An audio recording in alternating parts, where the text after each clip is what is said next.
কয়দিন ধরে খুব বড় মাছ খেতে ইচ্ছে করছিল। এই নীলা, মাছটি কেটে ধুয়ে নে তো, আমি হাঁস মুরগিগুলো তুলে আনছি। আচ্ছা, যাচ্ছি মা।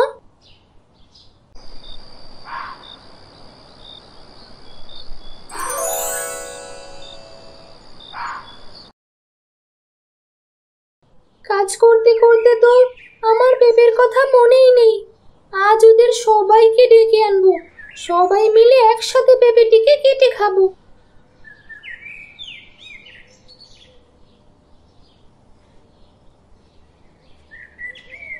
আরে, এ কি?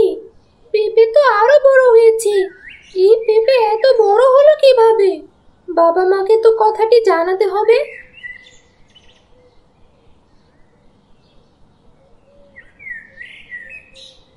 কিরে, তোরা এমন হাঁপাচ্ছিস কেন? হঠাৎ আমাদের বাড়িতে কি করতে এলি? নীলা, সে অনেক কথা। গ্রামের মানুষ তো তোদের বাড়িতেই আসছে রে। কাল তোর বাবা কি পেঁপে হাটে বিক্রি করেছে। যারা যারা নাকি ওই পেঁপে খেয়েছে তারা সবাই নিখোঁজ। এগুলো তোরা কি বলছিস? তাহলে কি সবাই এক একটা পেঁপের ভেতর বন্দি হয়ে আছে নাকি? বাবা, হতে পারে। এটা কি তাহলে রাক্ষসী পেঁপে?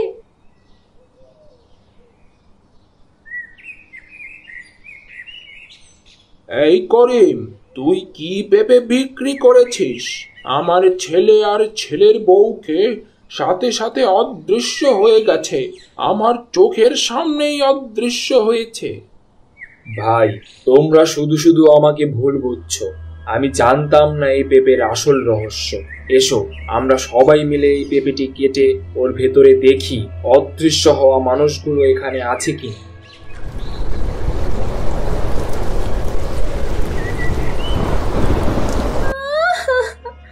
বাবা মা, এ কি হলো?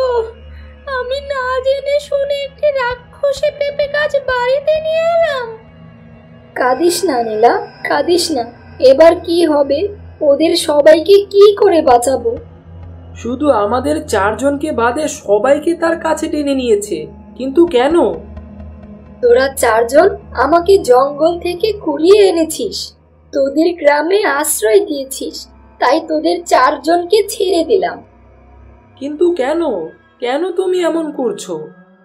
প্রতিশোধ, প্রতিশোধ।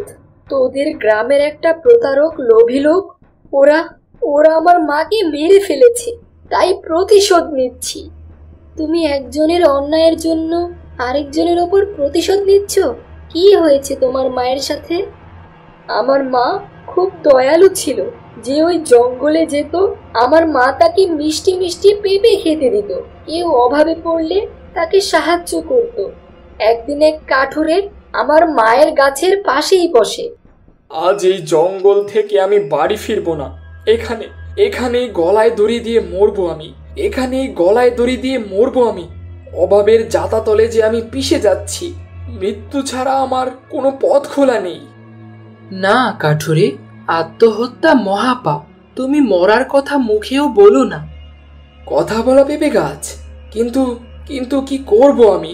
আমার যে আর কোনো পথ খোলা নেই। আমার গাছের একটা ডাল নাও, দেখবে এটা সোনার হয়ে যাবে। আশা করি এতে তোমার সমস্ত অভাব ঘুচবে। ধন্যবাদ তোমাকে পেঁপে গাছ, অনেক ধন্যবাদ।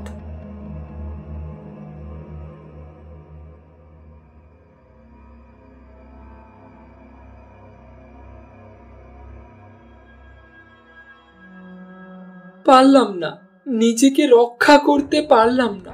মানুষ জাতি যে এত লোভী হতে পারে, আগে জানলে কখনোই উপকার করতাম না।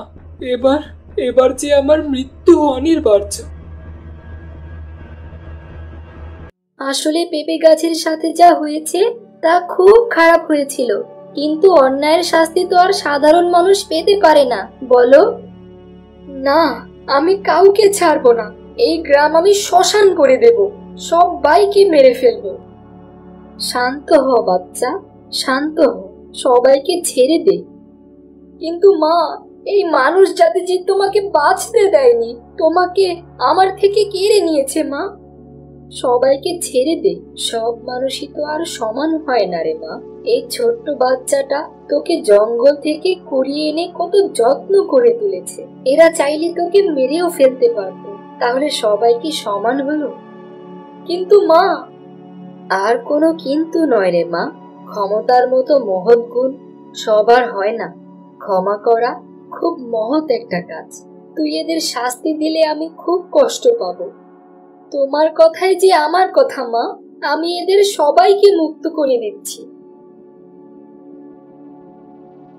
ছোট বাচ্চারা, তোমাদেরকে অনেক ধন্যবাদ। তোমাদের জন্যই আজ প্রাণে বেঁচে গেলাম।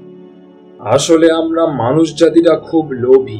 যে উপকার করে তাকে আমরা নিঃশেষ করে ফেলি। এখানে পেঁপে গাছটির কোনো দোষই ছিল না, আমরা মানুষেরাই খারাপ ছিলাম। ঠিক বলেছিস করিম। অতিরিক্ত সহায়তা অনেককে অকৃতজ্ঞ করে তোলে। উপকারের ঋণ আমরা মানুষ জাতি ক্ষতি করে শোধ করি, বুঝলি?